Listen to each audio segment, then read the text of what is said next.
Dulu Bapak Ibu Saudara, saya sangat bersuka cita pada pagi hari ini bisa berjumpa kembali dalam ibadah raya yang pertama di hari Minggu ini. Sama-sama kita akan belajar satu kebenaran firman Tuhan yang sangat memberkati saya, dan saya akan bagikan dan saya percaya akan memberkati kita semua. Mari kita membuka perjanjian lama kitab Mazmur 139 ayat 1 sampai dengan ayat yang ke-6. Kita akan baca sama-sama secara beralasan. Mazmur pasal 139 ayat yang pertama sampai dengan ayat yang ke-6. Seperti biasa saya rindu kita interaktif. Saya membaca ayat yang menjorok keluar, Bapak Ibu Saudara membaca ayat yang menjorok ke dalam. Yang dapat boleh bilang amin. Ya, di sini Lembaga Kitab Indonesia beri judul doa di hadapan Allah yang Maha Tahu untuk pemimpin biduan Mazmur Daud. Tuhan, Engkau menyelidiki dan mengenal aku. Ayat 2. Engkau memeriksa aku kalau aku berjalan dan berbaring. Sebab sebelum lidahku mengeluarkan perkataan, dari belakang dan dari depan Engkau mengurung aku. Terlalu ajaib bagiku pengetahuan itu. Puji Tuhan. Bapak Ibu Saudara, dari apa yang sudah kita baca sampai dengan ayat yang ke-6, saya ingin membagikan kepada kita semua satu topik untuk kita renungkan. Memahami yang tak terselami. Sama-sama boleh ulang 3, 2, 1. Memahami yang tak terselami. Dengan baik Bapak Ibu Saudara, ada banyak peristiwa hidup yang kita hadapi, terutama hal-hal yang tidak mengenakan. Bahkan orang-orang yang dekat dengan Tuhan sekalipun dia hamba Tuhan, banyak mengalami hal-hal yang sepertinya pahit.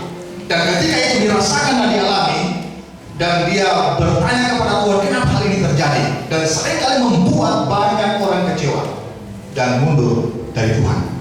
Bapak Ibu Saudara, sebelum saya masuk ke dalam pembahasan saya, kita semua tentunya banyak ya pasti yang sudah membaca, mendengar tentang emas yang ditemukan di Kongo itu dalam pada sebuah gunung. Dan ternyata gunung itu diselidiki ada kurang lebih 60-90% mengandung emas. Dan tentunya ini akan membuat mereka kaya dan juga negara Kongo kaya. Tetapi tahukah Bapak Ibu Saudara bahwa negara Kongo itu termasuk negara yang paling miskin?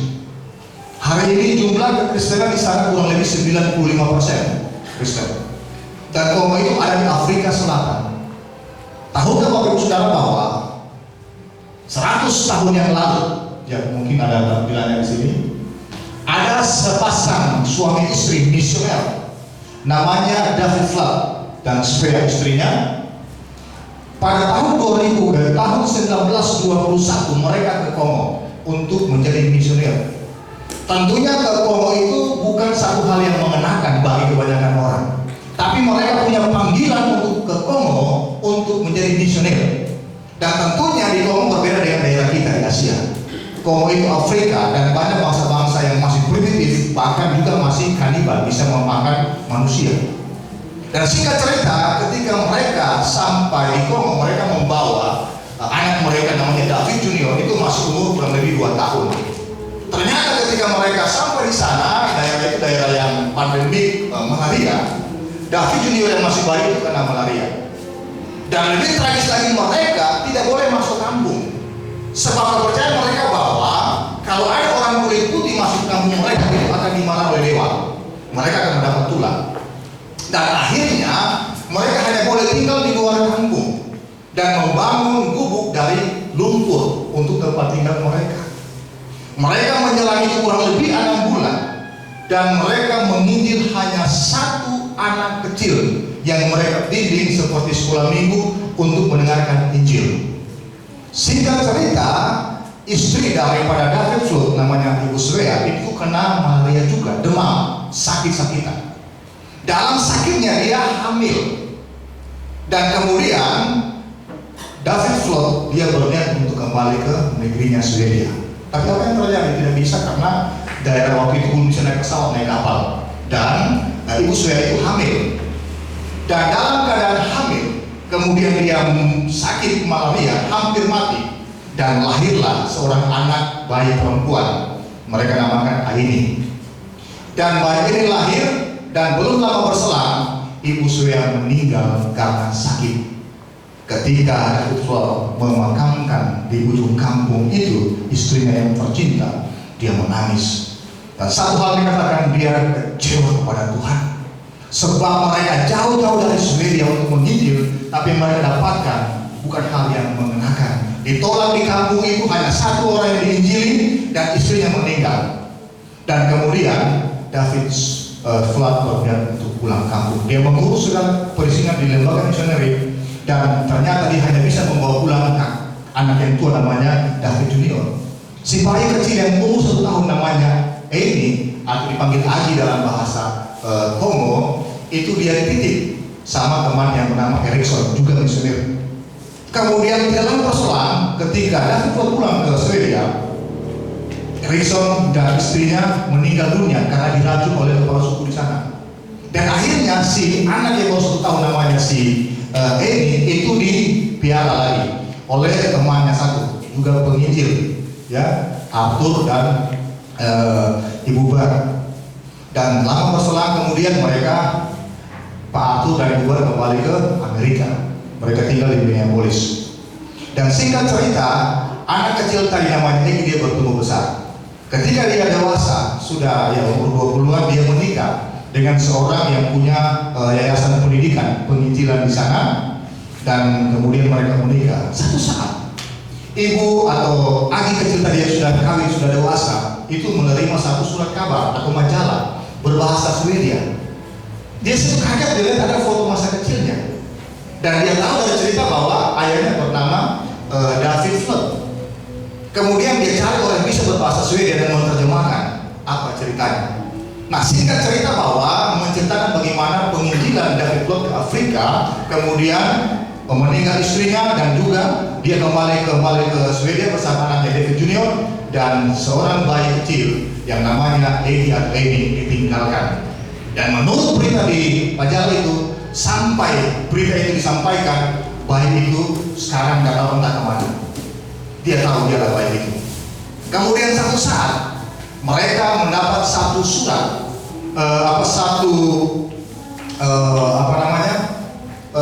tiket untuk bisa ke Swedia karena mereka di lembaga misioner. Ketika si Edi yang sudah dewasa ini bersama suaminya mau ke Swedia, mereka singgah di London, Inggris. Satu saat ketika mereka berjalan dekat Royal Albert Hall, ada pertemuan penginjil di sana. Kemudian dia mendekat. Ternyata ada satu pengkhotbah yang menyampaikan firman Tuhan berkulit hitam, dan bersaksilah pengkhotbah itu. Ketika dia bersaksi, dia menceritakan latar belakang bagaimana dia menjadi Kristen. Dan kemudian singkat cerita, Ibu Egi tadi mendekati pengkhotbah tadi, ditanya bagaimana selanjutnya, kenal nggak dengan David Flood? Dia bilang kenal. Itu penginjil yang pertama yang memenangkan saya. Ini saya si Egi yang terhilang itu. Nah, kemudian penginjil sangat terharu, namanya Rogi kita, Ndagora. Dia peluk dan dia menangis, sangat haru sekali bahwa ternyata buah pelayanan dari seorang David Flood tidak sia-sia. Dan singkat cerita, kemudian bahwa si Rogi kita atau penginjil tadi bercerita bahwa dia telah memenangkan 110.000 orang Kristen. Dia membangun 32 pos penginjilan, satu pusat sekolah Alkitab dan rumah sakit yang bisa menampung 120 tempat tidur. Dan apa kemudian singkat cerita, Egi tadi bersama suaminya ke Stockholm, Swedia untuk mencari keluarganya. Sampai di sana dia ketemu keluarga, ternyata waktu David Flood kembali ke Swedia telah menikah lagi dan ada 5 anak. Dan David sendiri ketika ketemu itu sudah modelnya urak-urakan, menjadi orang alkoholis, orang yang kecewa berat, tidak terurus. Dan ketika ditahui adiknya, mereka berulang-ulang menangis. Dan ditanya sekarang mana papa? Maksudnya David Flood nggak tahu di mana, karena ini sudah puluhan tahun, sedangkan si David Junior sudah ubah, sudah tua, apalagi papanya. Nah, kemudian dia cerita bahwa dia sangat membenci papanya, karena kenapa? Mereka telah membuang papanya yang tidak mau berkomunikasi lagi. Tetapi kemudian Aidit tetap mencari ayahnya. Memang ditaruh, kemudian sampai kepada satu bangunan. Di sana ada seorang tua yang sudah stroke, diabetes, katarak, sudah tua. Kemudian Aidit bilang, "Dedi, apa? Saya lah Dedi yang Papa tinggalkan di Afrika beberapa puluh tahun lalu. Ini saya datang dari Papa." Oh, kemudian bapaknya merangkul dia, sangat menangis. Dia menangis, dia terharu, dikatakan, "Aduh, saya tidak bermaksud untuk membuang kamu. Tetapi karena keadaan aku tidak bisa mengasuhmu, saya titipkan engkau kepada teman saya di sana." Dia katakan, "Tidak apa-apa, Papa. Tuhan memelihara hidup saya." Ketika David Floyd mendengarkan kata Tuhan memelihara saya, dia sangat marah, mukanya hitam. Dia marah, dia kecewa, dia bilang, "Tidak mungkin. Tuhan tidak memelihara kita, bahkan Tuhan membuang kita, dia meninggalkan kita. Tidak mungkin." Kemudian dia marah, dia mengumpat di situ. Kemudian singkat cerita, Egy bercerita, dia bilang, "Papa, apa yang Papa perjuangkan tidak sia-sia." Tidak sia-sia apa? Ketika saya pergi ke Afrika, hanya satu orang yang dimenangkan. Itu pun tidak tahu entah kemana, dia masih kecil, yang belum mengerti tentang Injil. Kemudian dia bercerita, "Papa, saya ketemu di London. Orang itu sekarang menjadi penginjil besar dan telah mengangkat banyak jiwa di Kongo. Dan Kongo menjadi pusat pekabaran Injil yang sangat luar biasa." Ketika mendengarkan, dia kaget. Roh Kudus menjamah David Floyd. Dia menangis, dia terbuka. Kemudian dia minta ampun kepada Tuhan. Dari kepahitan yang dia alami sebab apa yang dia kerjakan, kemudian dia anggap bahwa Tuhan tidak menyertai kehidupan dia. Dia menangis, kemudian dia dipeluk oleh anaknya, mereka berkasih kasihan. Terjadi pemulihan saat itu, dan setelah 10 tahun berselang, meninggallah David Floyd dalam keadaan damai sejahtera. Bapak Ibu Saudara, dari hasil penginjilan David Floyd, cuma satu orang membuahkan ratusan ribu, bahkan jutaan hari ini, juga tidak mengabaikan para misionaris yang lain, tentunya banyak misionaris di sana. Tetapi poin saya bahwa di dalam peristiwa hidup yang dialami oleh seseorang, katakanlah David Floyd, banyak mengalami kepahitan. Tetapi dengar baik bahwa Tuhan beracara di balik setiap peristiwa hidup manusia. Yang setuju katakan amin. Walaupun mungkin saat itu tidak terlihat, saat itu tidak diketahui, tapi dalam rangkaian peristiwa hidup yang dijalani oleh seorang David Floyd, Tuhan ada di sana. Dan saya mau bilang hari ini, mungkin di antara kita mengalami begitu banyak kekecewaan yang tidak terungkap. Mungkin kita tidak memprotes Tuhan, kita takut. Tetapi dalam sikap kita, dalam tidak tahu kita, sebenarnya kita protes dan kecewa. Mungkin itu kita nampak, malas beribadah. Untuk apa beribadah? Untuk apa doa-doa? Untuk apa persekutuan? Untuk apa baca Alkitab? Tidak ada guna. Buktinya hidup saya begini-begini terus. Buktinya saya ditipu, buktinya saya dibenci, buktinya saya difitnah, macam-macam. Mana Tuhan? Saya mengatakan, dengar baik, bahwa di balik setiap peristiwa kehidupan kita, mungkin tidak terlihat sekalipun, Tuhan terus bekerja. Amin. Negara Kongo hari ini dengan ditemukan emas, tentunya itu berkat bagi mereka. Saya percaya bahwa Tuhan beracara dalam kehidupan para misionaris, kemudian lahir kekristenan di sana. Walaupun mereka sempat perang saudara, tetapi saya percaya bahwa apa yang sudah diberitakan oleh para misionaris itu berbuah manis untuk hormat dan kemuliaan nama Tuhan. Amin.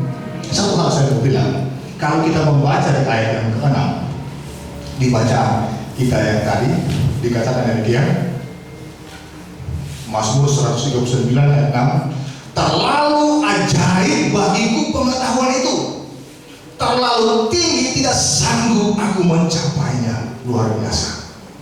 Bapak Ibu Saudara, ketika Daud mengekspresikan terlalu tinggi pengetahuan itu, atau terlalu ajaib pengetahuan itu, betapa satu kekaguman yang luar biasa yang tidak terserang oleh Daud. Saya melihat apa yang dimasukkan dengan pengetahuan, menyelidiki bahasa aslinya, ternyata itu banyak artinya. Bisa berarti tentang hikmat, berarti tentang kebijaksanaan, berarti tentang cara pandang Allah yang sangat dalam, berarti tentang kecakapan Allah yang luar biasa yang tidak terselami. Nah, ini yang diungkapkan oleh Daud ketika dia berkata, terlalu ajaib pengetahuan pengetahuan itu. Oleh karena itu jemaat yang dikasih Tuhan, dengar baik bahwa memahami yang tidak terselami akan membawa kita. Saya akan berikan dua hal ketika kita mengalami segala sesuatu mungkin yang baik. Yang pertama, tinggalkan rasa kecewa. Sama-sama 3, 2, 1. Tinggalkan rasa kecewa. Tadi saya katakan bahwa kecewa memang seringkali tidak diungkapkan dalam kata-kata. Mana kita berani protes Tuhan, takut. Tetapi seringkali ekspresi terlihat dari langkah kehidupan kita yang mungkin kita mulai acuh tak acuh dengan persekutuan dengan Tuhan. Kita mulai cuek dengan berdoa, dengan mengandalkan Tuhan. Sebab mungkin kita lihat orang sana yang tidak berdoa, orang sana yang malas beribadah, kok mereka diberkati? Kok mereka hidupnya bagus, lebih baik daripada kita? Tetapi dengar baik, akan berbeda kehidupan orang yang takut akan Tuhan, yang dekat dengan Tuhan. Walaupun mungkin dalam pandangan orang kehidupan kita biasa-biasa saja, tetapi damai, sejahtera, penyertaan, kekuatan, kebahagiaan yang kita alami tidak akan sama. Dan oleh karena itu saya mengatakan bahwa yang pertama, untuk kita memahami sesuatu yang tidak terselami, tinggalkan rasa kecewa. Amin. Perhatikan di ayat yang pertama sampai dengan ayat yang ketiga. Di situ dikatakan, Tuhan, Engkau menyelidiki dan mengenal aku. Engkau mengetahui kalau aku duduk atau berdiri. Engkau mengerti pikiranku dari jauh. Engkau memeriksa aku kalau aku berjalan dan berbaring. Segala jalanku Kau maklumi. Saya tertarik dengan dikatakan Tuhan menyelidiki dan mengenal. Kata menyelidiki itu mencari tahu, menginvestigasi sampai sedetail mungkin. Dan kata mengenal itu kata yada dalam bahasa Ibrani, artinya mengetahui secara intim, secara detail satu persatu sampai hal yang terkecil sekalipun. Itu yada. Dan di sini Daud mengekspresikan bahwa Tuhan menyelidiki dan mengenal aku, kata Daud. Dan demikian juga dalam kehidupan saya dan saudara, bahwa Tuhan menyelidiki, Dia mengetahui segala sesuatu yang tidak terlihat, bahkan yang sedetail pun dalam kehidupan kita. Dan oleh karena itu saya mengatakan bahwa Tuhan tidak berhenti mengerjakan apa yang tidak terlihat. Saya ulang, Tuhan tidak berhenti mengerjakan dalam kehidupan kita sesuatu yang tidak terlihat sekalipun. Dan ini kita harus memahami, kita harus mengetahui, sebab di dalam peristiwa hidup yang kita jalani, kita ini kan bukan robot. Seringkali oleh karena kehendak bebas kita bisa salah melangkah, kita bisa salah jalan, kita bisa salah mengambil keputusan dalam hidup ini. Tapi dengar baik bahwa di dalam kebahagiaan, di dalam pengetahuan Tuhan, oleh karena kita umat pilihan yang Dia kasihi, Dia bisa merangkai peristiwa-peristiwa hidup ini yang tidak mengenakan sekalipun, kemudian Dia rangkai menjadi peristiwa dalam satu rangkaian yang indah, yang pada akhirnya akan membawa satu solusi jalan keluar dan kebaikan bagi orang yang percaya kepadanya. Yang setuju katakan amin. Bapak Ibu saudara, kalau kita berbicara Daud, tentunya tidak terlepas dari sejarah hidupnya. Dan seringkali dalam kehidupan kita hanya melihat peristiwa hidup dalam rentang waktu yang singkat, 1-2 tahun, 3 tahun, 4 tahun, atau satu rangkaian generasi. Tetapi Tuhan tidak demikian. Tuhan itu merangkai peristiwa hidup orang-orang yang dikasihinya, orang yang menjadi umat pilihannya, itu lintas generasi. Bisa 1 generasi, bisa 2 generasi, bisa 3 generasi. Dan ternyata Alkitab menjelaskan hal ini untuk memberitahukan kepada kita bahwa Tuhan ada di balik setiap peristiwa. Dan kembali kepada Daud tadi, kalau kita melihat di dalam Rut pasal yang keempat, ayat yang ke-17, saya akan baca. Ini happy ending dari kisah Naomi. Rut itu ada 4 pasal, nanti baca di rumah. Di pasal yang terakhir, memang kemudian ada yang terakhir sekali, itu sudah Daud, tapi berkaitan dengan ayat yang ke-17, pasal yang keempat. Di situ dikatakan, dan tetangga-tetangga perempuan memberi nama kepada anak itu, katanya, pada Naomi telah lahir seorang anak laki-laki. Lalu mereka menyebutkan namanya Obed. Kemudian ditambah lagi informasi, dia ayah Isai, ayah Daud. Berarti kalau orang Poso bilang Obed ini anak daripada Ruth atau cucu dari Naomi, itu mengkayu tokohnya Daud. Dan kenapa ini dimunculkan? Bahkan di ayat yang tadi berikutnya ada silsilah. Inilah keturunan Peres. Peres memperanakan Hesron, Hesron memperanakan Ram, Ram memperanakan Aminadab, Aminadab memperanakan Nahason, Nahason memperanakan Salmon, Salmon memperanakan Boas, Boas memperanakan Obed, Obed memperanakan Isai, dan Isai memperanakan Daud. Cerita silsilah ini dimunculkan untuk menjelaskan bahwa Tuhan merangkai peristiwa dalam hidup orang-orang pilihannya untuk sampai kepada satu tujuan yang Tuhan inginkan, tentunya kebaikan bagi orang itu sendiri. Dan kalau kita membaca peristiwa Naomi, itu di Rut pasal yang pertama dikatakan, pada zaman hakim-hakim terjadilah kelaparan di tanah Israel. Dan kalau kita membaca tentang zaman hakim-hakim, itu zaman yang paling kacau karena tidak ada orang yang berkuasa. Yang ada ya Tuhan tinggal tentukan siapa yang misalnya punya bakat, punya talenta untuk memimpin, dia memimpin. Tapi kacau balau kalau kita membaca di kitab hakim-hakim. Dan pada saat zamannya Naomi, itu terjadi kelaparan di Bethlehem, terutama kampung mereka. Sehingga diceritakan di situ bahwa Elimelek dan Naomi, mereka satu keluarga, itu pergi ke Moab, tambah dengan dua anak namanya Mahlon dan Kilion. Mereka tinggal di Moab, itu hari ini di Yordania. Kalau kita pernah ke Israel, itu kita memandang ke atas itu ke sebelah gunung, kurang lebih ya 30 kilo ke Moab. Kalau kita ada di daerah Yordania, kita melihat ke Israel itu bisa dilihat kurang lebih ya ada ke bawah, itu kelihatan. Mereka ke Moab. Moab ini orang yang tidak takut Tuhan, menjadi juga musuh Israel. Dan perhatikan, mereka hidup di sana kurang lebih 10 tahun. Dan Alkitab mengatakan bahwa kemudian matilah Elimelek, suami Naomi. Dan berikutnya matilah juga Mahlon dan Kilion. Artinya bahwa ketika mereka ada di sana, bukan kebahagiaan yang mereka hadapi, tapi persoalan demi persoalan yang beruntun. Meninggal Elimelek, meninggal lagi si Mahlon dan Kilion. Sehingga Naomi berniat untuk pulang ke Bethlehem, walaupun mungkin dia malu. Tetapi ketika dia mau pulang, dua anak mantunya yang ikut, ya, Orfa dan Ruth. Orfa hanya tinggal, Ruth ikut.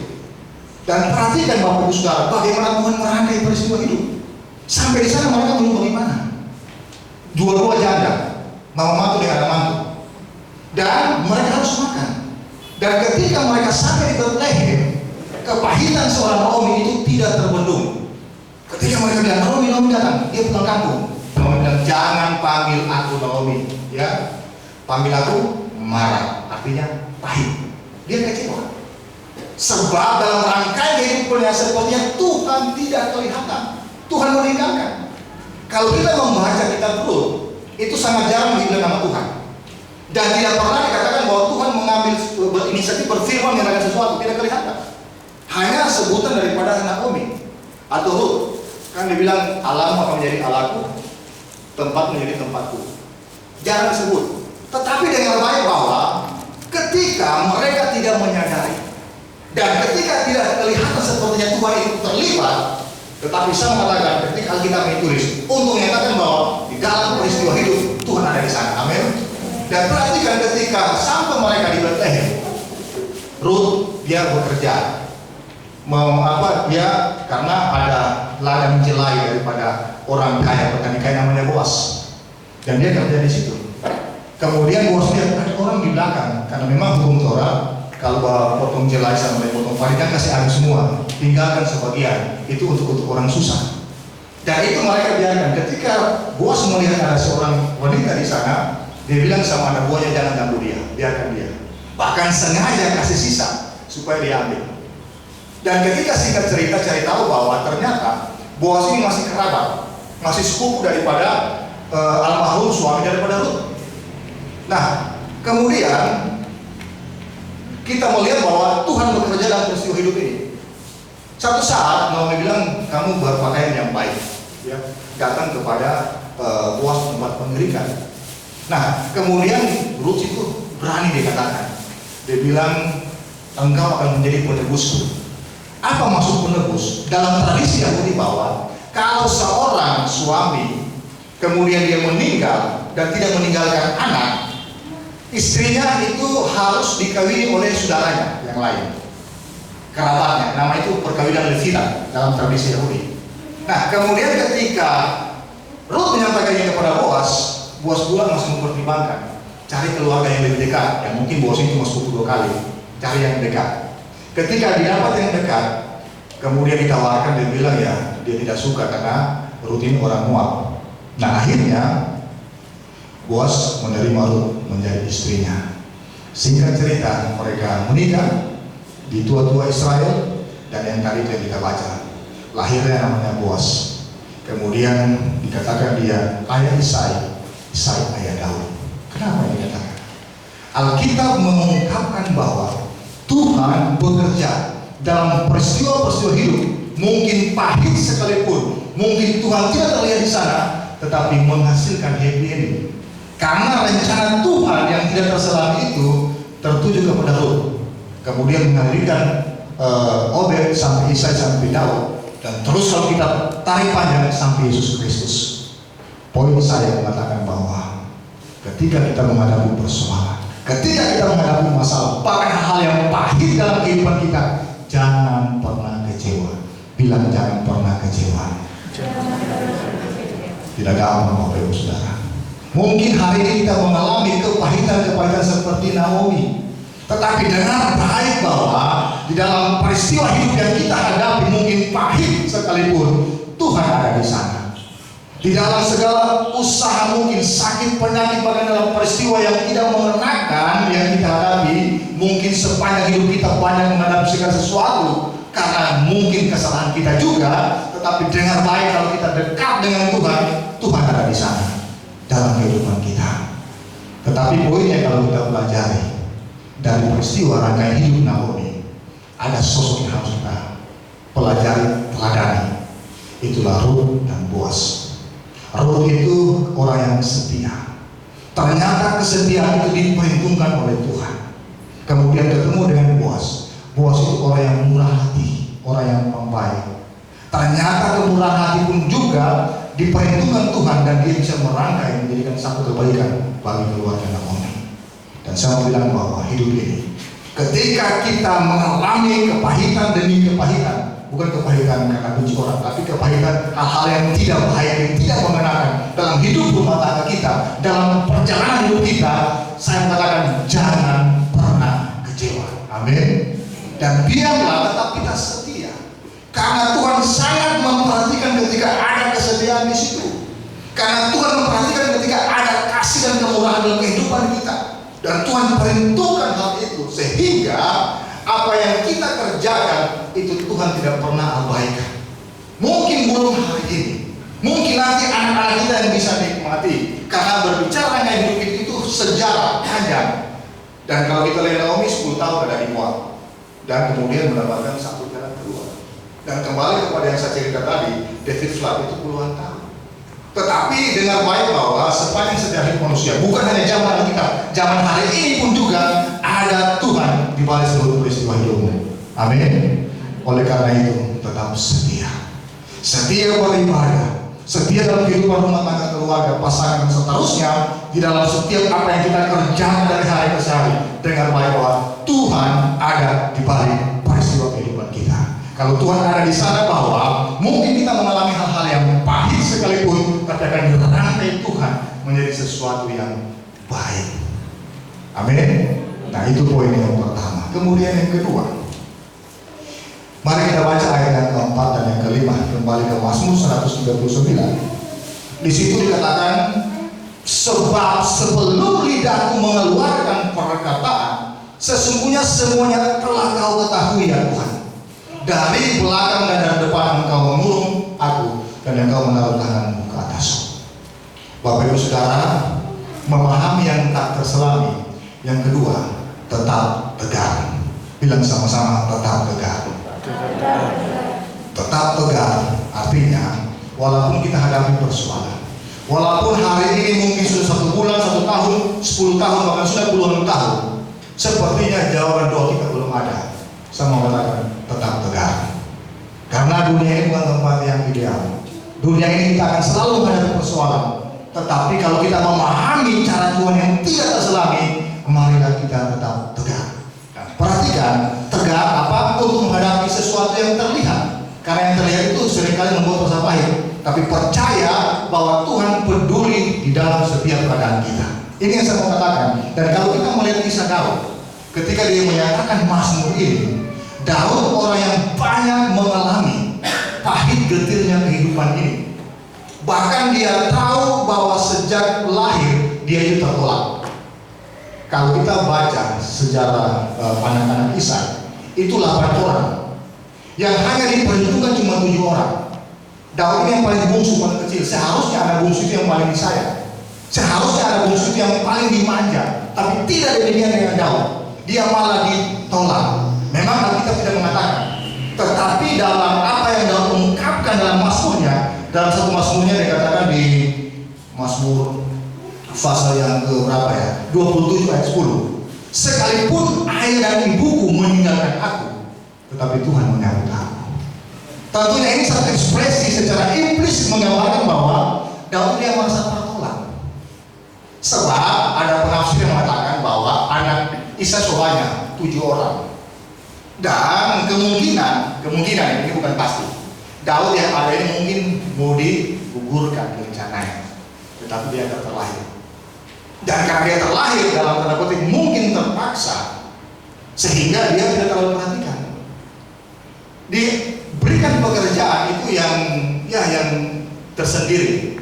Apa yang dilakukan? Menggembalakan 2-3 ekor kambing di padang Efrata. Itu yang dibuat. Tetapi dia tidak pernah kecewa. Apa yang dilakukan menggembalakan kambing 2-3 ekor itu dia kerjakan. Dan sangat-sangat luar biasa seorang Daud. Tetapi perhatikan Bapak Ibu Saudara, bahwa ada 2 hal yang kita akan pelajari dari seorang Daud sehingga dia tetap tegak dalam persoalan. Bahwa yang pertama dia orang yang penuh dengan tanggung jawab. Bilang tanggung jawab. Nah, tanggung jawab ini sangat penting. Perhatikan Daud. Kalau kita membaca di dalam 1 Samuel pasal 17 ayat 20, ketika kakak-kakaknya ada medan perang untuk berperang melawan orang Filistin, Daud disuruh ayahnya untuk antar makanan di sana. Kemudian disuruh balik lagi untuk gembalakan domba. Daud tidak pernah membantah. Padahal dia sudah diulang menjadi raja. Karena di 1 Samuel pasal 16 ketika Samuel akan mengurapi anak-anak Ishak karena Saul sudah ditolak, cuma disuruh di Betlehem.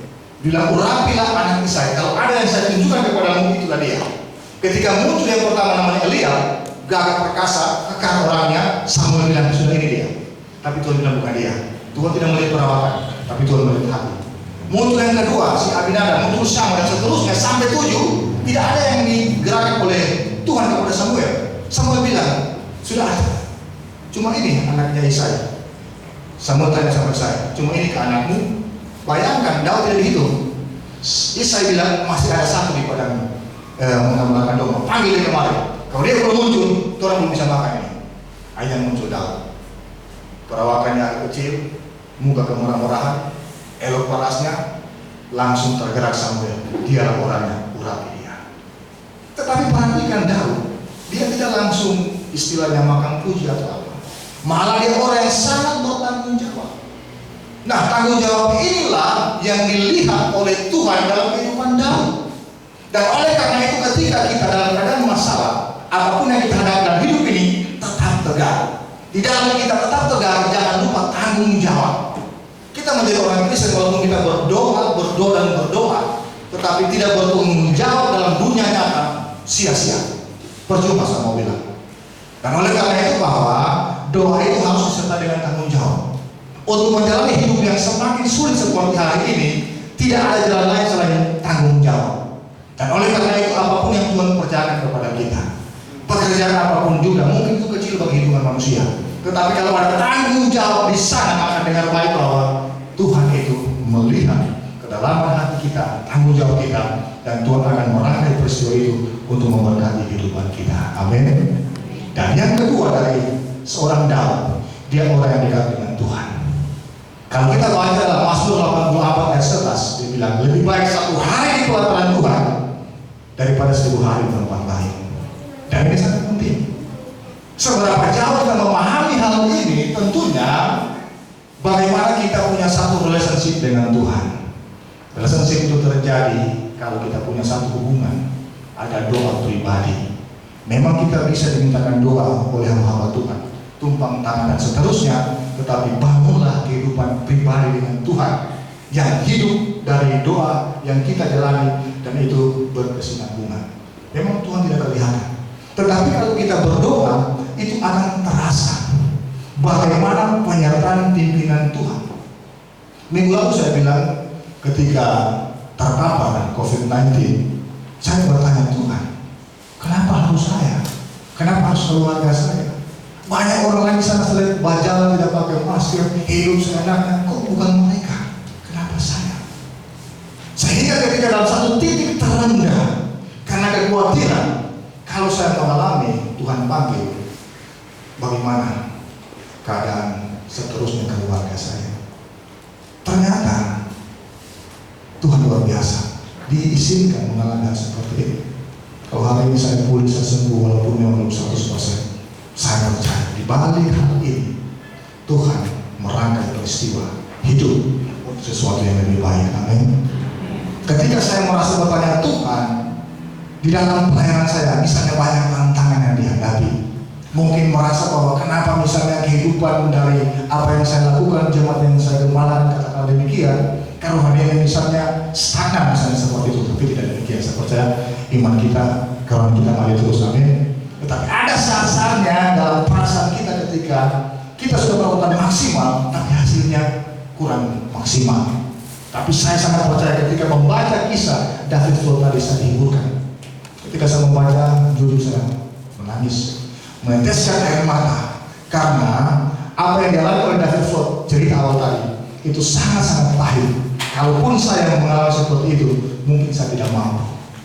Tetapi kalau kita mengalami, katakanlah hal yang lebih ringan daripada peristiwa hamba-hamba Tuhan atau para misioner, berarti Tuhan memberikan kemampuan, kekuatan kepada kita sebatas yang kita mampu. Amin. Sebab kita bilang bahwa Tuhan tidak mencobai lebih daripada kekuatan kita.